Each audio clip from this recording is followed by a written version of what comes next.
Hello, everyone, and welcome to the Office of Public Instruction School Nutrition Programs Webinar Wednesday. I hope you're doing well, staying safe and healthy.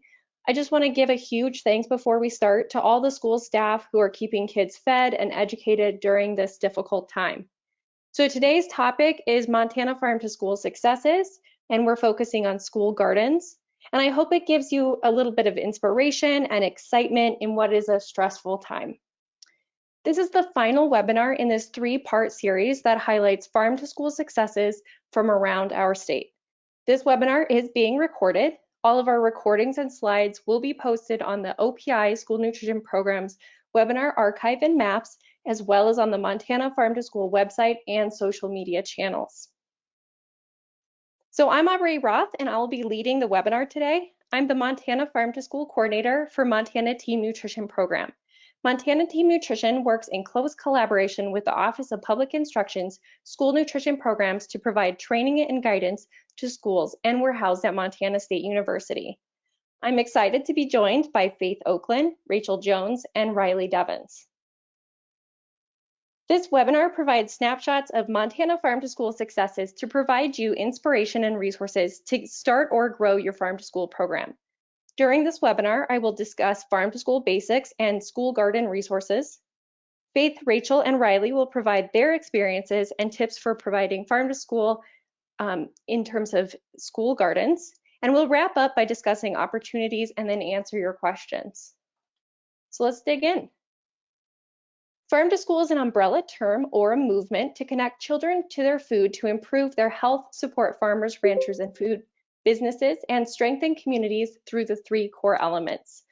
Procurement, local foods are purchased, promoted, and served in the cafeteria or as a snack or taste test. Education, students participate in education activities related to agriculture, food, health, or nutrition, and school gardens. Students engage in hands-on learning through gardening, and that will be our topic today. Farm to school programs generally work best when each of the three core elements are represented.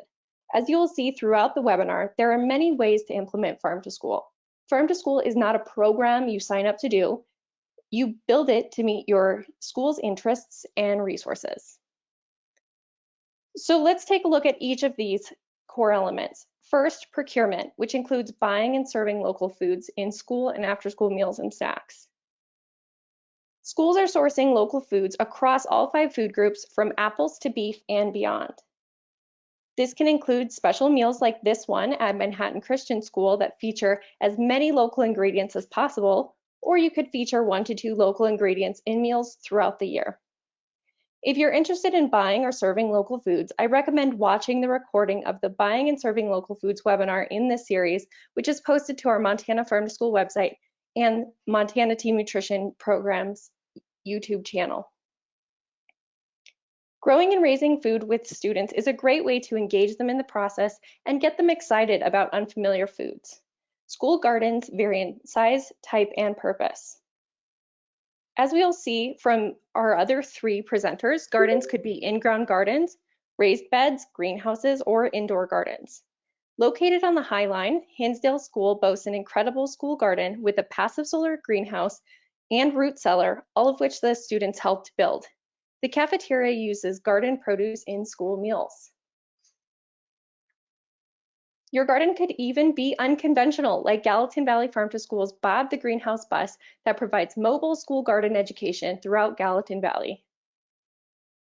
School gardens complement and support other farm to school core elements and initiatives, such as Harvest of the Month, which I'll talk about later. Definitely the broadest of the core elements, the education piece spans food, nutrition, and agriculture-based education and is the topic of the second webinar in the series. Farm to school education can take place anywhere. Here, Gallatin Valley Farm to School provides in-classroom lessons at a Bozeman Elementary School. Keeping kids engaged in cooking is another important piece of Farm to School. The GROW program at Ennis School has been cooking up a Harvest of the Month storm. The students made heart-shaped beet ravioli. Farm to School is well rooted in Montana. 57.1% of Montana schools are participating in at least one of the Farm to School core elements. This includes over 48% are serving local foods in their school meals, 22% are conducting nutrition, ag, and food-based education, and 19% are creating and tending school gardens. There are many benefits to farm to school programs, as you'll see through the examples in this webinar. Students can improve academic achievement through garden-based education, increase their awareness and acceptance of unfamiliar foods, support ranchers, farmers, food businesses, and local economies, and more. I encourage you to check out the National Farm to School Network's benefits fact sheet, whose link is at the bottom of the slide, for more information about the impacts of these initiatives. One opportunity for connecting these three core elements together is by participating in Montana Harvest of the Month. Montana Harvest of the Month is one way you can implement Farm to School, as it provides an easy framework to follow, ready-to-use materials, and helpful resources. The Montana Harvest of the Month program features a different Montana grown or raised food each month. Shown here is our calendar for this school year. We strive to add new foods each year and change the calendar to keep it fresh. The program is open to K-12 schools and after-school programs, summer food service programs, early care and education sites, healthcare facilities, grocery stores, and food pantries. The program offers many resources such as posters, handouts, guides, menu templates, and more for registered sites. We now have farm-to-plate videos for several of the Harvest of the Month foods, and they are publicly available on our Harvest of the Month YouTube channel, even for those who are not registered for the program. These can be used to support continued farm-to-school learning while students are learning at home. New sites can register for free on the Harvest of the Month website, as shown here, anytime during the school year. With any new project, including Farm to School, it is best to start small and build upon successes. The following are a few considerations and recommendations to ensure your school garden doesn't become a dreaded weed patch. Teams are critical to the sustained success of farm to school initiatives, and especially school gardens. Consider who needs to be on the team, who makes decisions, who manages the landscaping. Cast your net wide with team members and be clear about roles and responsibilities. Consider the purpose of the garden. Is it educational? Is the garden intended to produce food for school meals? The size and type of garden is determined by the purpose, so it is important to be clear about that up front. Who will be managing the garden? Who is ultimately in charge of making sure that garden is cared for? Although a team is critical, having a central point of contact or someone to facilitate the connections will help make the process go much more smoothly. The second row here shows a few design considerations. Consider who will access the garden and when. What is the water source and who controls it? Will it be automated or does someone need to do the watering? Plan out the planting schedule. Will the garden be cared for in the summer? Is the garden only for the school year? Your schedule will dictate what you can grow and when it needs to be planted. The third row has critical elements to keep your garden growing. Know what resources you need. Is it funding for a coordinator, garden supplies, supplies and soil to help build garden beds? While there are grants available from different sources for gardens, you may have an easier time getting your garden supplies through donations from local businesses. Consider having a sign in the garden that thanks funders. Communication in all things is key to success. Set up a method for communicating with your team, with other school staff, parents, and volunteers. You'll be more effective at bringing teachers and volunteers into the garden if it is clear what they can do and when. Lastly, it is important to chronicle your school garden's progress and impact.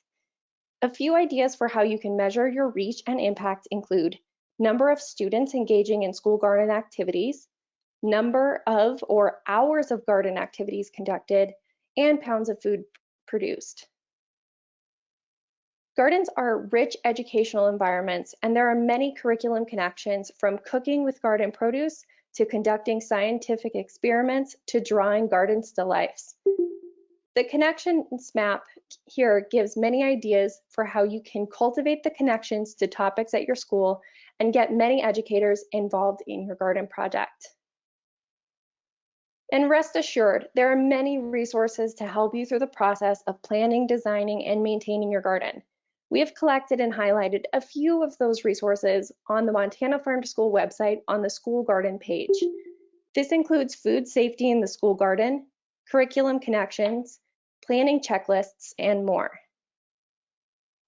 One particular resource I want to call to your attention is the Garden to Cafeteria Toolkit. Food safety is so important, especially if you want kids to be eating the garden produce and feature the garden produce in school meals. We recommend you contact with your county sanitarian, also known as the health inspector, before beginning any school garden activity to ensure the food is being grown and handled safely. In addition, this Garden to Cafeteria manual has templates and standard operating procedures that can be a huge help to making sure the garden produce can safely add color, flavor, and nutrition to the lunch tray. So now that you have a good foundation of school garden considerations and resources, I'm excited to hand it over to our 3 featured Montana Farm to School successes. First up, we have Faith Oakland with Fairview School District. Take it away, Faith.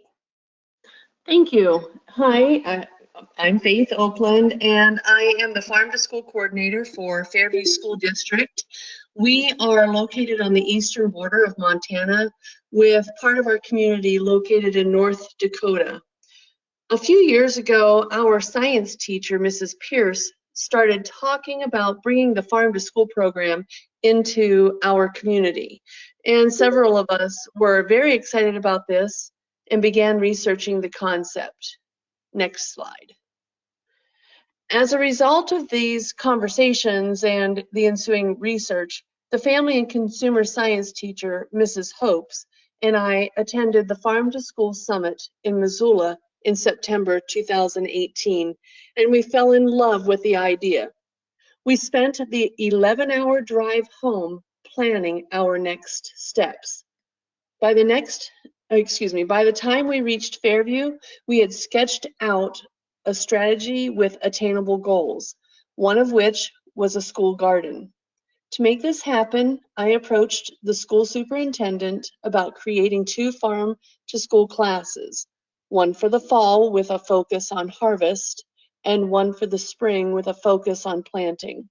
He agreed with this idea and in fact created a farm to school coordinator position, which allows me to oversee the program. Next slide.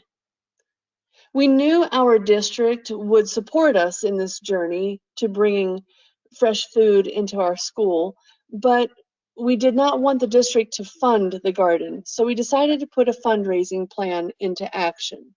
Next slide. Because the school district does not fund our school garden and we did not want to take money away from our ag program or the family and consumer science program, we found another way. To fund the farm to school program, our ag teacher, Mr. Hardy, who is also a local farmer, planted an acre of corn and only charged us for the seed. The ag teacher and his son planted and irrigated the corn crop. Next slide. To sell the corn, our farm to school students solicited other schools and local grocery stores. We sold the corn for $5 a baker's dozen. Every local grocery store bought corn from our program and indicated their interest for this coming year as well. Local schools were excited to receive the fresh corn. Next slide. Some schools requested us to remove the husk first, which the students gladly accommodated.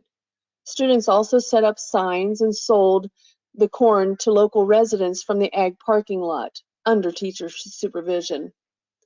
As the farm to school coordinator, I also placed an advertisement on Facebook, which reaped many sales. We had people coming from Wolf Point, Montana, and Poplar, Montana, as well as Williston, North Dakota, to purchase our corn. All of these locations are at least an hour away. Each day, our farm to school students were bused to the cornfield where they picked boxes and boxes of corn. The students removed husks and created bags of 13 ears, and I delivered the orders to local schools, grocery stores, and citizens who could not come to the school for pickup. Next slide. Once the corn was getting to the point of not being super fresh, we set up shop in our Family and Consumer Science classroom and removed the kernels from the cob, placing at least 6 years worth of fresh kernels in freezer quart bags. We were able to deep freeze this corn in our school's cafeteria freezer, which is set to -30 degrees. This allowed us to sell our corn well into the fall and early winter and far past the regular sweet corn season. We sold each quart bag for $3. This was an important move because many local farmers plant sweet corn and give it away or sell it, which depleted our marketing abilities. Once all of the fresh corn was out of stock in the area, we were able to fill the demand with our frozen sweet corn supply. It did help that Thanksgiving and Christmas were around the corner and people wanted our product for their family dinners. Next slide. To promote our school garden and farm to school program, FCCLA and the farm to school students host an annual harvest dinner. The dinner is a free will donation, and this year we raised $1,200, which was split between FCCLA and the farm to school program. The dinner was pure profit because FCCLA and Farm to School request local gardeners to donate their extra produce for the dinner. We also ask local ranchers to donate beef and chicken. Once the produce and meat is received, the FCCLA and Farm to School students create the menu. Those who donate are recognized at the dinner as well as on our school website and Facebook pages. I would like to add that our students go to the gardens and pick the leftover produce, and they also harvest the apples from the trees for all of the neighbors. We pick all of the apples for the homeowner, and if they want, we will leave them a box. And we do this so they don't have to pick the apples, as most of the homeowners with the apple trees are older residents. Next slide. This past October was our second annual harvest dinner. The first dinner had about 100 attendees, but the second dinner had well over 300 people. One of our main goals with our school garden is to include as many stakeholders as possible. Another very important goal for our program is to utilize as many free options as possible, thus allowing us to reap the most profits for future improvements. Next slide. Last spring, our FFA and Ag students created garden boxes using free lumber gathered from the Savage Oil Rail Yard. After so many uses, the oak lumber on the flatbed rail cars must be replaced. Yes, oak lumber. So they give it away.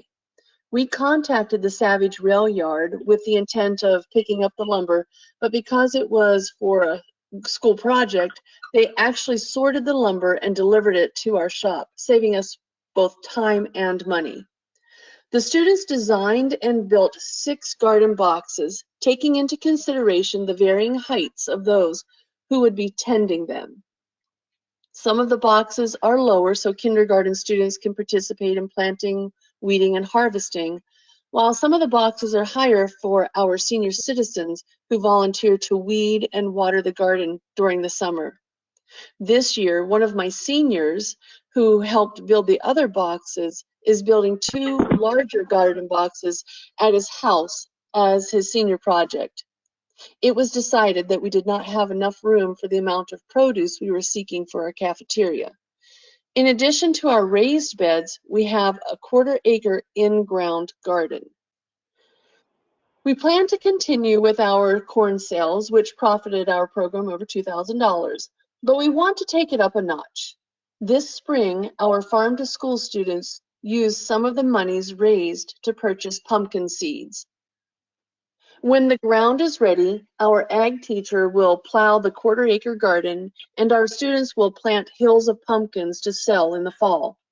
When fall comes and it is Halloween season, the FFA students, farm to school students, and FCCLA students will team up to create a pumpkin patch complete with a hay bale maze, face painting station, food, and games. This activity should increase our profits through the food sales and the pumpkin sales while giving our community a family-friendly activity. Now, we've learned some lessons over the past 2 years. The biggest lesson we learned from selling corn is to get pre-orders early. Once the corn ripens, it does not stay fresh very long. If possible, it would benefit our sales to plant a few rows at a time to stagger the harvest, but right now we are at the mercy of our farmer's ability, and we appreciate what he does. We want to build a winter greenhouse that is large enough to hold classes as well as grow produce for our cafeteria all winter long. This is an expensive goal that will require multiple fundraising events. There is a grant from the USDA that will help with the greenhouse interior items, but not the permanent structure. So once we have our funding in place for the structure, we will seek the USDA grant to help supply the interior hands-on classroom of the greenhouse. Next slide. As you move forward in your farm to school program, here are some fundraising ideas to consider. You could plant vegetables in pots early enough for transplanting and sell to community members. You could host a harvest dinner. You could host a fall festival. You could create a pumpkin patch, or you could plant flowers in pots early and sell them for Mother's Day gifts or to summer gardeners. Next slide. Whatever your program decides to do, make sure to invite your creative thinkers into the planning stage. They will be the ones who come up with ideas that will benefit and help sustain your program long term. If you have any questions or wish to visit our school, please contact me. Aubrey, I'm going to turn it back over to you. Awesome. Thank you so much, Faith. That was fantastic. Love those photos. And it's incredible to see what you and your team have accomplished in just a couple of years. So next, we have a program that has been established for several years, Farm to School of Park County. I'm delighted to have Rachel Jones sharing her wealth of experience with us today. So it's all yours, Rachel. Go ahead. Thanks, Aubrey. Hi, everyone. I'm Rachel Jones. I'm the Executive Director of Farm to School of Park County. I'm especially pleased and feeling privileged to talk about school gardens with you because I'm a trained horticulturalist. So this is very near and dear to my heart. Park County, Montana is located at the northern entrance of Yellowstone National Park. The population is about 16,000 with approximately 8,000 people who reside in Livingston. That's the county seat. Park County's economy is agricultural and tourism based. Farm School Park County's roots are in the Livingston Public School. In 2008, the Livingston Farm to School program was founded by a group of parents, educators, and concerned community members who were interested in building a farm to school experience for their children. We actually reorganized in 2018 as Farm to School of Park County with an eye towards establishing a county-wide presence. We currently have a team of 5, plus a high school intern or pre-apprentice and 10 directors. Next slide. So for the past 12 years, Farm to School in Park County has evolved into an independently funded, school-based nonprofit initiative. Currently, we operate as a 501c3 organization under the auspices of the Park County Community Foundation. We're in the process of establishing ourselves as an independent nonprofit right now.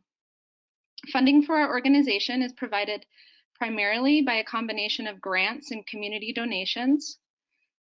We are underway with a 2019 USDA Farm to School implementation grant that is mobilizing our efforts throughout Park County, all the way from Gardner to Wilsall. Through a unique service agreement with the Livingston Public Schools, our programs have become really embedded into the curriculum and daily school food services of Livingston schools. For example, I share an office with the food service director in the main kitchen located at Park High School. Also, our staff members each have office spaces in the elementary schools in which they serve. So today I'm going to tell you about just 3 components of the comprehensive work that we do. First, I'll tell you about our Harvest of the Month program, and then our school gardens and the new Lincoln School Farm. Finally, I'll tell you about our well-established garden to cafeteria procurement system. Next slide. But first, I just want to tell you a few words about why our work matters. With childhood obesity, diabetes, depression, tooth decay, and other nutrition-related diseases on the rise, all of us at Farm to School of Park County believe it is imperative that children learn the connection between their diets and their health, and how to eat and enjoy nutritious foods and beverages. Despite the fact that a nutritious diet is the bedrock of sound physical and mental development and well-being, most parents and children do not know why good food matters or how to source healthy ingredients in order to plan and prepare delicious, nutritious, well-balanced meals. At the same time, we're finding that small local farms and ranches that produce these healthy foods are struggling. So again, all of us at Farm to School of Park County, we believe that preparing children for a future of lifelong healthy habits has never been more important. In order to give Park County children a strong, healthy start at school and in life, we work in our local schools to provide early exposure to good nutrition and a blueprint for healthy eating that can last a lifetime. Our vision is to place healthy, local, and sustainable food on the plates and in the minds of all Park County school children and their families.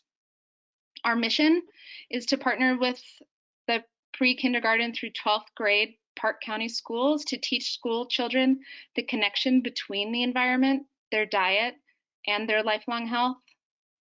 We work with schools to purchase and prioritize the use of fresh, healthy food in school meals. We support local and regional economies through encouraging local food production and increasing schools' purchasing of local foods. And importantly, we play a leadership role in the growing culture of health and wellness in Park County. Our programs are each designed to address the interrelated nature of food education, food access, food affordability, and the need to construct healthy dietary patterns for children within our community's severe economic constraints. In partnership with the school districts we serve, we carefully tailor educational programs in ways that suit the particular needs of children, educators, families, and communities in Park County. We build strong relationships with local food producers. Those relationships generate direct economic benefits for them and additional indirect economic benefits throughout the whole community. So since the 2018-2019 school year, we have been teaching 100% of all pre-kindergarten to 5th grade students and at least 50% of students in grades 6 through 12. Over the next 5 years, our goal is to significantly impact all school-age children in the county. We follow research at Johns Hopkins University, which shows that at least 10 hours of food and nutrition education per school year are necessary to positively change children's eating behaviors and attitudes about foods. So to reach that goal, we have developed a comprehensive and one-of-a-kind Farm to School of Park County curriculum. Our team of educators enters schools and leads hands-on lessons related to food, health, agriculture, and nutrition. During each school year, Farm to School of Park County provides hundreds of learning experiences in all Livingston schools and in some schools throughout the county. As part of our unique curriculum, each month we utilize the Montana Harvest of the Month program. Thank you, Aubrey. So using that, we showcase a different Montana grown food by serving it in a meal. We conduct cafeteria taste tests and teaching lessons and activities surrounding the nutritional, the culinary, and agricultural aspects of the foods. Our 2 primary goals for this program are to expose students to new healthy local foods, and to teach them the value of Montana's farmers and ranchers and their unique agricultural potential and heritage. So students of all ages grow hundreds of pounds of vegetables throughout the whole year with us.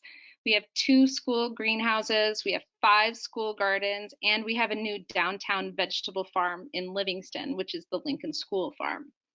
In total, our current growing space includes more than 8,000 square feet of gardens and greenhouses.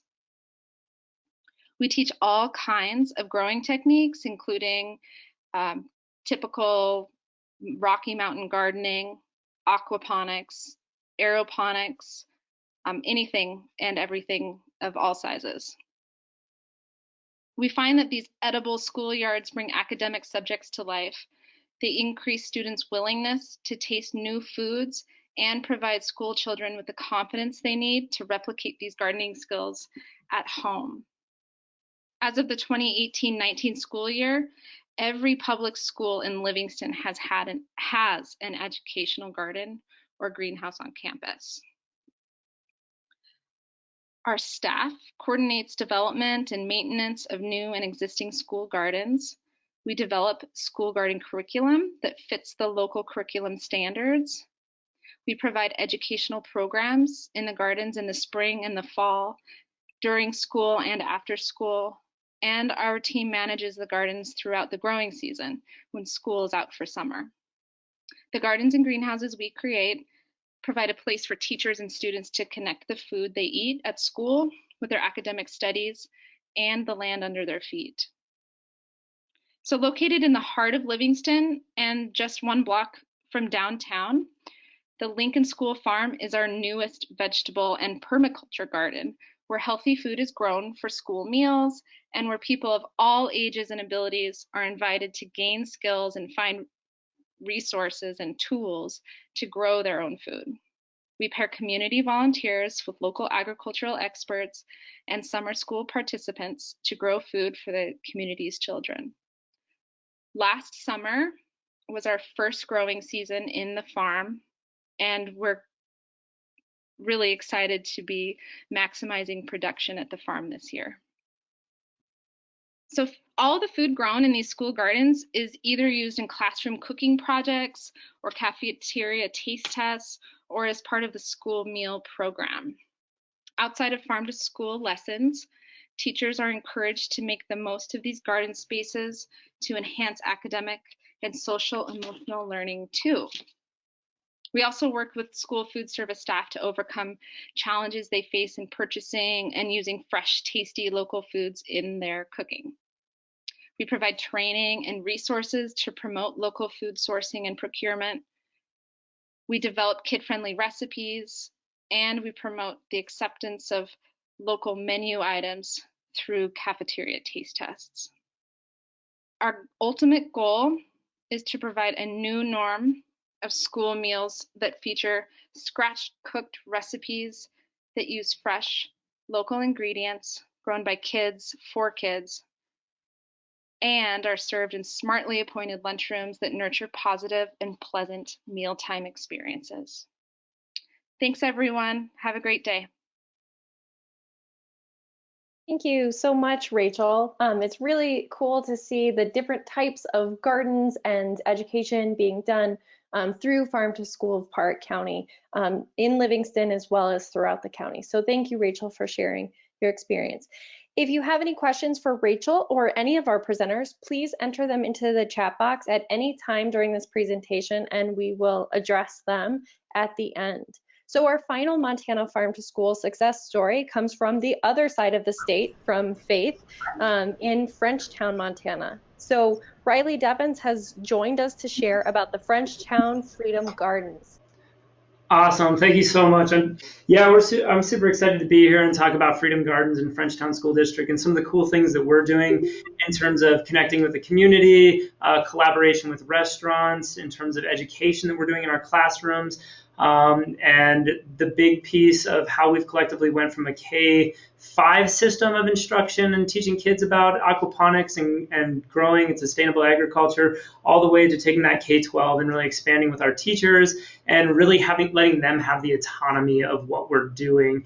It's not one of those things that is from the top-down approach of supporting teachers. It's really providing a collaborative environment that we've integrated into everything that we're doing.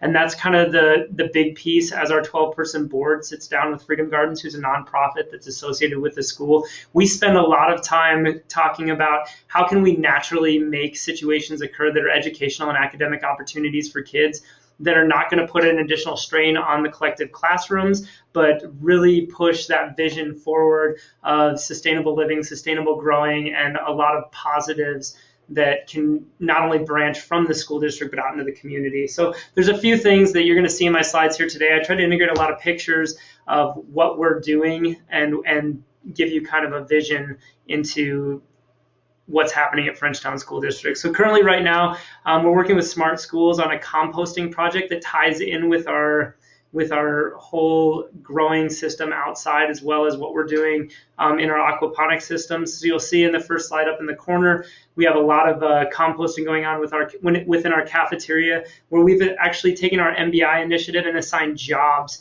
that students go twice a week, and we pull stuff off from trays that we can use for composting, because we started realizing we're spending about $1,500 a year just in terms of bringing in new compost, and we thought, why not make that a vision that can be here? So we worked with the county, implemented a plan, and now they've supported us on being able to have our own compost piles that we rotate and do with the kids. Some of the other things that we've done is a lot of volunteer hours to help support, not just with kids in the community, but also people from the community coming in that need an additional space to be connected in that group environment. And we've done that through giving opportunities of setting up our heating system, or putting insulation up, or just spending time pulling weeds out in our outside gardens.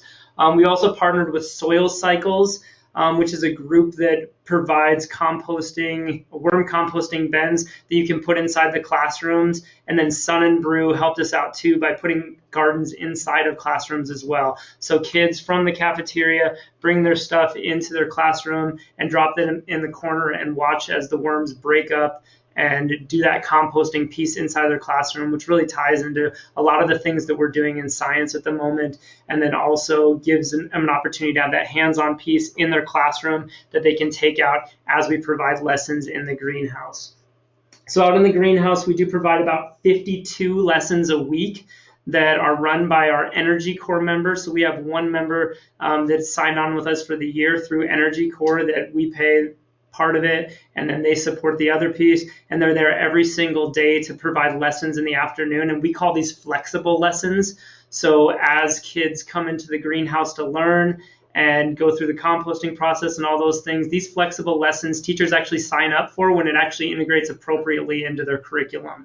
So that's kind of a big piece that we've really tried to focus on this year, is giving teachers the opportunity to supplant lessons into their curriculum as they see fit. And then she produces the lessons early and works with myself on how we're going to develop those and send those out to kids, and then teachers sign up as they go. Our initial rollout was just preset lessons that teachers had to come and learn our Montana Behavioral Initiative, our T-charts that were in there. They had to jump in and learn those first before we actually jumped in hands-on within our system. Inside of the system, it was really important that we felt like that we should get the word out to the collective community. So we spent a lot of time working with KPAX, KCI, the Missoulian, and really trying to get articles out so the community is aware, as well as updating our website and working with marketing companies to really support and saying that this is not just a school initiative, this is a county-wide initiative, and we're really going to try to expand it out to everyone. So that's been a big piece, and we're really appreciative of the media. They've came out and spent a lot of time with us to give us those opportunities to really not only connect just with the kids, but also connect with the community, get those volunteers and get those people supportive of different projects that we're working on moving forward. Inside of our greenhouse, in the initial phases, we obviously knew that there was going to be some things happening with aphids and different bugs inside of our aquaponics system. So we did do an initial release of ladybugs. So you'll see a nice little picture in there of some of the ladybugs that released, and now they're actually breeding inside of our greenhouse. So we have new ladybug hatches, which has been really nice to integrate into our lessons and talk with kids about and work with kids about. And then we're also doing some plant options where we have hanging plants, fundraisers that occur that we sell to the community where they can buy different plants for their houses, which really helps us with matching pieces because we are working with the USDA for the Farm to School. We are a grant recipient at this moment. We're also working with a couple other grants that have helped support and keep this thing going inside of the school, where the district actually doesn't pay any dollars towards the greenhouse, other than we help in terms of fundraising that occurs throughout the course of the year. So currently right now, everything is self-sustaining in there based on some of the contracts that we have with local restaurants and donors, from Triacy to Headwaters to USDA, to other private donors within the community as well. You can go to the next slide. One of the big things that we felt like in our vision of putting this thing forward into the community was providing ourselves with an aquaponics system that would support in a lot of science lessons. And with those science lessons, having the fish has been a huge component, and it's been a huge learning process for us because this is our first year with our system fully functional and running. So as we brought in the aquaponics system and got it up and running, some of our concerns were how do we manage the system and make sure water quality is appropriate, and the food that we produce, which we're producing about 1,200 head of lettuce per month that end up in the cafeteria. It basically supplants all the lettuce that we provide in our salads, in our school lunches. We needed to make sure that we were doing that safely. So there's been a lot of steps that have happened in terms of us working with the DEQ. Once a week, we take water samples in from our two different systems. We actually have a small system and a larger system. The smaller system holds about 2,000 gallons of water, and our largest system holds about 5,500 gallons of water. And then that integrates about 2,500 fish at the moment. And we're about in the next month to put another 600 fish into the system. So those are big pieces that we were concerned about, is how do we know that what we're doing is healthy to provide to the kids? So we've really worked tightly with the DEQ, and they gave us a recommendation of how often we bring water samples in and provide them to them. And then they provide us back our water quality, which we produce to the community, so they know that the stuff that we're putting on the school table or in the cafeteria is something that's appropriate for all students to be eating and is not going to put people in an unsafe situation. We also do lettuce sales with the community, 3 heads of lettuce for $5. And kids can come in after school, and we open that up as a harvest piece. And then we're trying to do some CSA things with the current situation that we're in right now of being closed, because we do have a lot of lettuce and other microgreens that are not currently going to restaurants or to the community as much as they were prior to the pandemic shutdown that we're in right now. Some of the things that we have had to do as well in terms of our enclosed system is just making sure that we have an opportunity to provide an appropriate label to get that information out to the community in terms of buying fresh local vegetables. And we've had some great partnerships with our students helping out with different fundraiser options as well as label design. And now we have an official label that is going to grocery stores. So as the kids come in, they get to see this stuff. They get to see the stuff in the grocery store happening and see our vegetables out in the community, as well as Frenchtown is now running a farmer's market for the last year out of our parking lot area.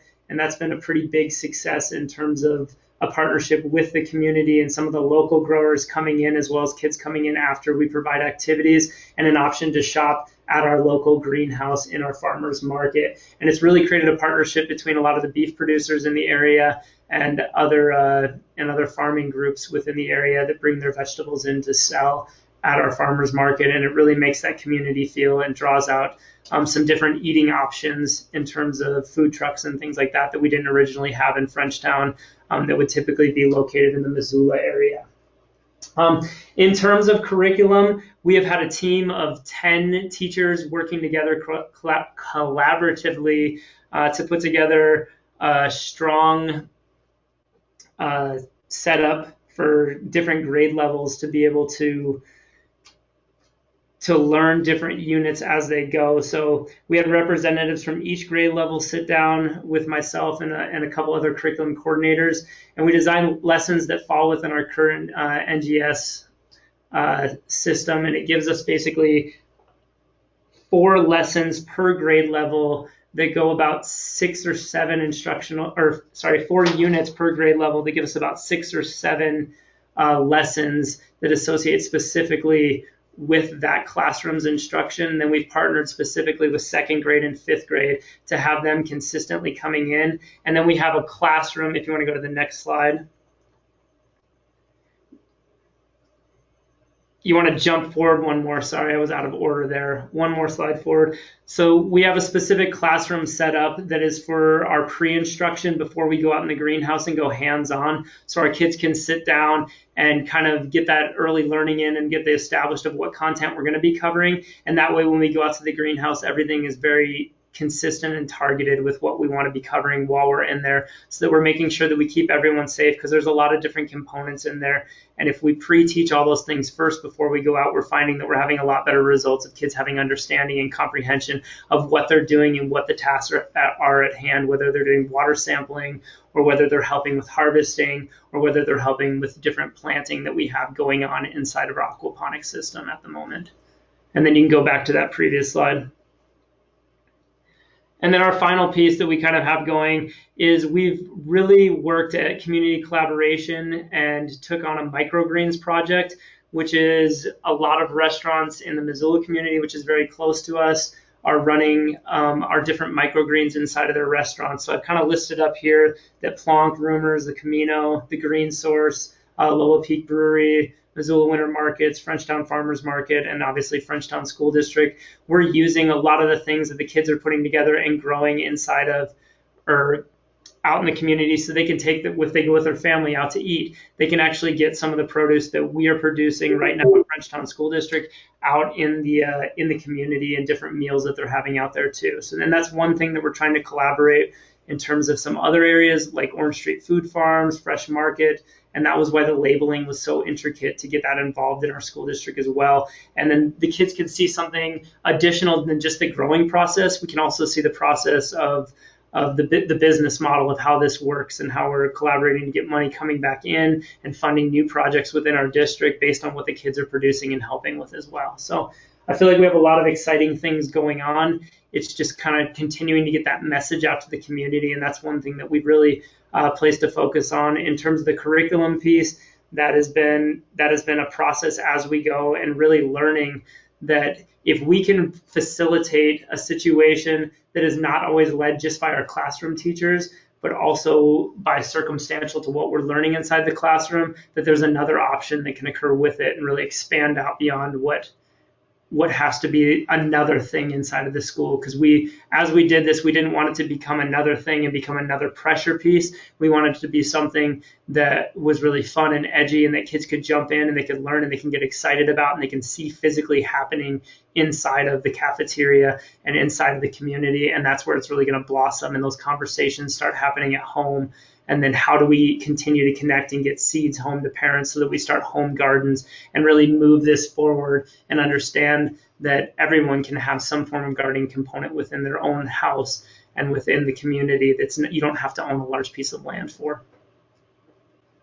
Awesome. Thank you so much. It's really exciting to see the integration of the community as well as integration within the school. So thank you so much for sharing, Riley.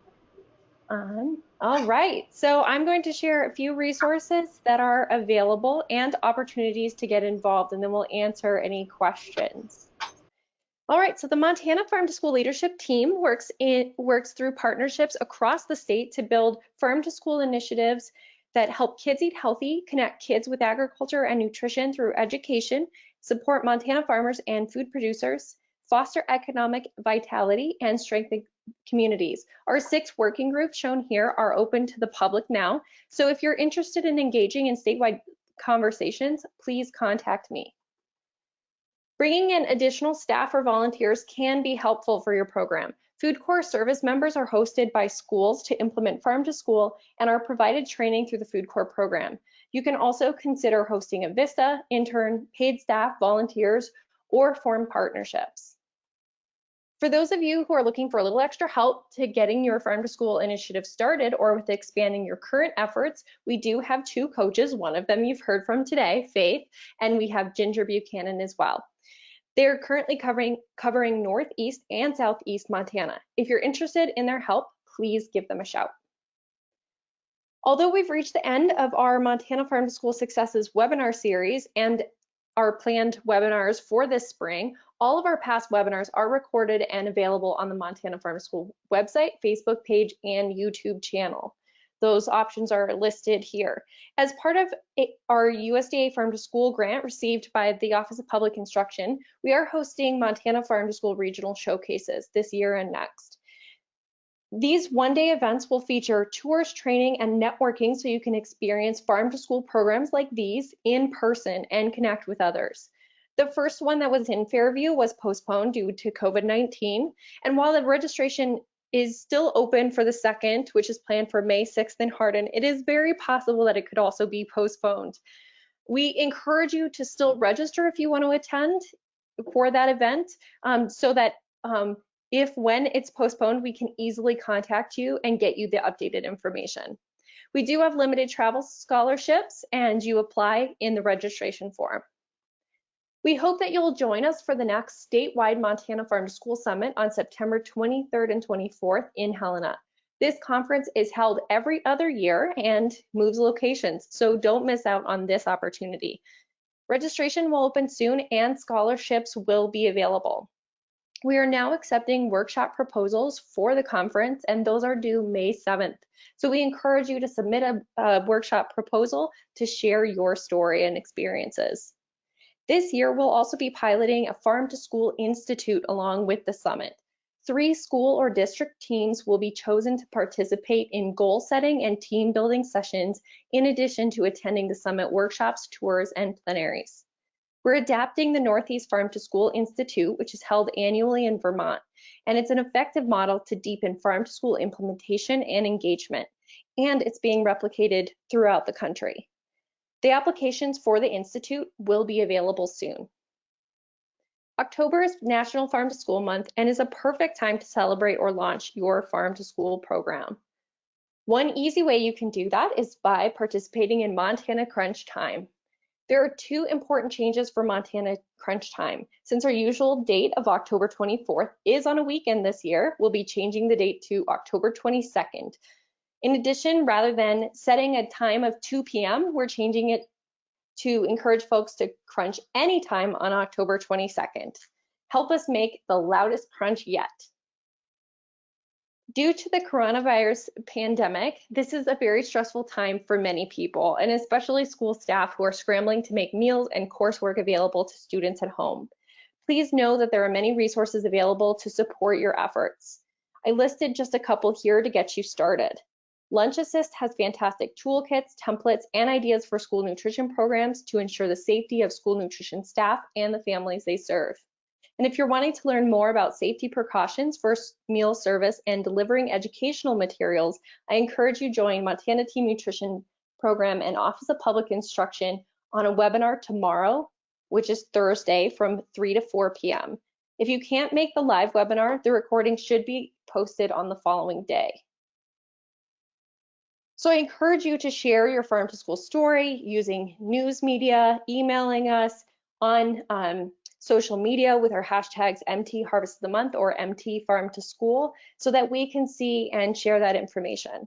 So with that, I will now answer your questions for our presenters. So if you want to ask a question, just type that into the chat box. Sarah, do we have any questions? Yeah. All right. Our first question is, would the grant that Montana Department of Agriculture released this week help support the construction of a greenhouse for a school? The question is, would it support that? Yes. You know, having not read that application, I am not sure the answer on that. So I would encourage you to contact Marty Earnhardt at Montana Department of Ag and ask her that question directly. I'm sure she'll be able to answer that quickly. Awesome. The next one is, How can school gardens still be used during COVID-19 and this summer to inspire kids to learn how to garden? Could a family sign up to work at a school garden or at their own time on a school garden plot? Great. So let's let our presenters answer that question on how they're continuing farm to school and garden-based education during COVID-19 school closures. So let's start first with Faith and then just go through the list in order.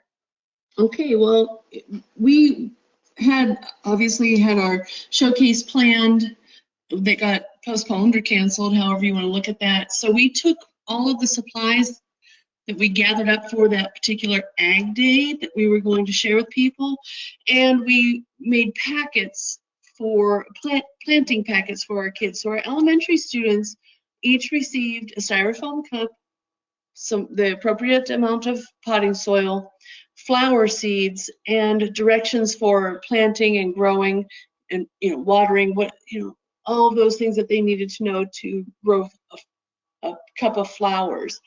And our junior high kids got the same thing, but they are being asked to record the watering and record the growth rate. So once a week, they report that to their science teacher. With our high school students, we sent home the plantable pots that we had purchased with garden seeds and the directions that go with that, and obviously the soil, everything that they needed as well. They're also recording the water and growth and reporting that to their science teacher, and their farm to school teacher will have the kids bring those back in the middle of May, and we will use the plants that they grew for our garden boxes. That's how we're keeping farm to school going during COVID. But as far as the question on can people, in our particular garden, we have a sign-up system for anybody that wants to come water, weed, whatever. That way it's not being overwatered. I don't think you can ever overweed a garden, but we just want people to sign up so we know who's coming in and out of the garden, and we can keep it healthy. I hope that answered your question. That's great. We can go to Rachel next. Yeah, I can see how this can be a challenging concept for some. So I can tell you a little bit about how we're dealing with it right now. So currently our team's maintaining all of the school garden spaces to assure that the students and their families will have a school garden when they return to school, whenever that may be. School gardens and the downtown Lincoln School Farm will be vibrant and inspiring spaces even while schools are temporarily closed. We feel that it's important that children and families, as they drive by their schools, see that some things are as usual. All of our team members are busily engaged in planning and preparations for spring planting. For example, Megan Randall, our gardener educator, she is charged with continuing to plant crops in all of the growing spaces for ongoing use in emergency school meals. And then the Plant Growth Center at Park High School, which was planted in anticipation of the emergency school closures, is contributing currently grains and other healthy ingredients for use in those emergency school meals too. So all 5 school gardens and the downtown Lincoln School Farm will be planted with crops easy to incorporate into meals as they become ready to harvest. We're also remaining really dedicated to our educational mission. So our staff is working behind the scenes to provide lessons about the importance of eating healthy foods and all kinds of at-home garden projects, in addition to encouraging fun projects children can engage in at home.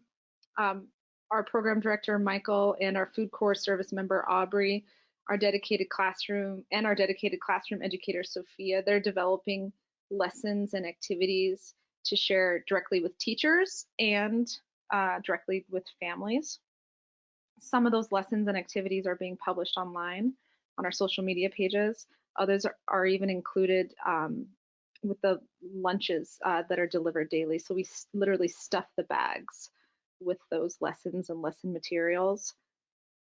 Farm to School summer programming, it's up in the air right now, but we are continuing to develop they're being continued to be developed to ensure the continuity when the emergency closures end. We're working on a volunteer plan for the summer because we believe that there's plenty of gardening that can be done in our downtown farm, in respect, even in respect to the social distance guidelines right now.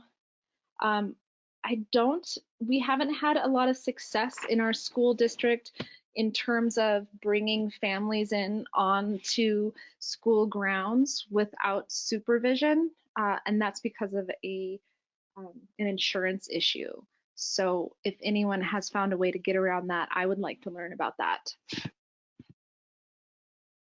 Thanks, Rachel. And I'm seeing that we're over time right now, so I'll go right over to Riley to answer that question, then we can close the webinar. Yeah, so all of our facilities currently right now, Frenchtown, are closed. We do have our AmeriCorps person still working out there, and we have a couple employees that are harvesters that come out and that we do transport to still some of our contracts that are going, but we're not doing any form of people coming onto our property and helping and volunteering at this point. We have all our playgrounds closed and fields closed. They were open for a little bit, and then we ran into issues of teams trying to have like practices that were not associated with the school, and it was just better to shut everything down within the district at the moment. Some of the ways that we're still looking at how we can integrate what we've been doing with families at home. Our only concern is that we've already cut back. We're doing a lot of stuff on Google Classroom, and we've already cut back significantly the amount of work that we're requiring of kids. And I at this point, I don't want to. Parents are already trying to still continue to work and do all these things and throw one more thing on top of them. So as this gets extended, we're going to start having further conversations about how we can do some fun projects and integrate that a little bit more. But we started going bare bones to not overwhelm, and then we're slowly integrating things back in as parents start to get the digital understanding of what's expected of kids to continue progressing in terms of education and academics. So I can't say that we're doing anything great right now in terms of that piece, but we are going to start rolling some lessons out slowly. More of our feel right now is just making sure that we're still integrating stuff in our lunches that we're sending out via bus and some other pieces, but not so much in terms of pushing anything above what we feel like bare bones is right now to keep this thing functioning. Wonderful. Thank you so much. Since we're out of time for now, I'd just like to thank our presenters, Faith, Rachel, and Riley, for sharing their experiences and their wealth of knowledge. It's so inspiring to me to hear about what you're doing, and it was really a ray of sunshine today. And I also want to thank you all as participants for taking time today to watch and participate in this webinar. If you're looking for more Farm to School stories and resources, I highly encourage you to follow Montana Farm to School on Facebook and Instagram, as where we post a lot of funding opportunities, events, etc. And as I've said before, this webinar has been recorded and will be posted on our site and in MAPS. And if you have additional questions for the presenters or myself, I recommend you reach out to any of us, and we'd be glad to get your questions answered. So again, thank you so much. Have a wonderful day and stay safe and be well. Thank you.